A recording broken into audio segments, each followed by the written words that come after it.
The real focus over the next few years is wastewater, providing sanitation coverage. It can be summarized in three main strategies. The ideal system is a separate sewer system where we have dedicated pipes that are connected to households and also connected to our STPs.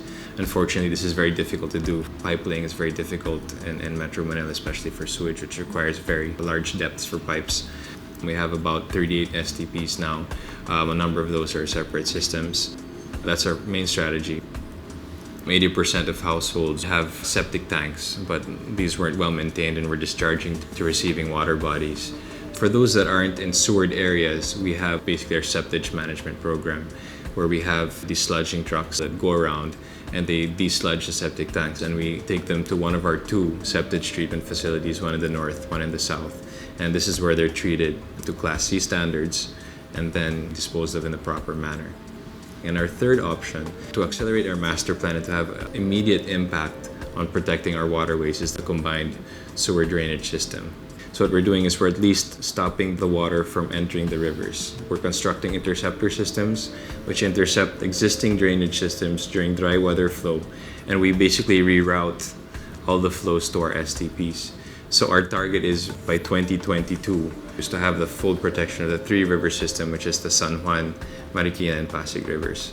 So it's a combined approach. It's not the most ideal, but we feel it will have the most immediate impact, at least protecting the waterways.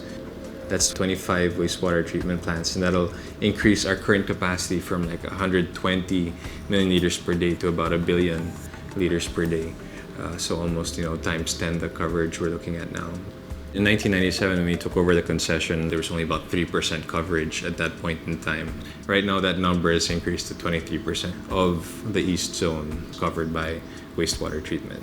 The way our system works, we do recover costs from the customer and the rates we charge the customer. So basically, we front-end the investments to a certain extent and we recover it through the tariff over the next 20 years, so it's not too heavy on the consumer. We are learning as we go along what the challenges are and what the obstacles are that we face. I would say the main issue is something that you experience in any overpopulated and industrialized metropolis that hasn't had previous infrastructure planning, is basically land acquisition for STPs. Some of the innovations we've had to apply, some are built above or underneath a basketball court because it is very difficult to find an open area of land. Open canals here in the Philippines are also basically pathways for solid waste. So people throw the solid waste into the canals, and the enforcement's very difficult from that aspect because the houses are right on top of the river. These end up entering our system. We're mandated to treat the wastewater, the liquid component of waste. We're not actually mandated to haul and treat and remove all of the solid waste. So that's a very key operational issue with combined systems that we're facing.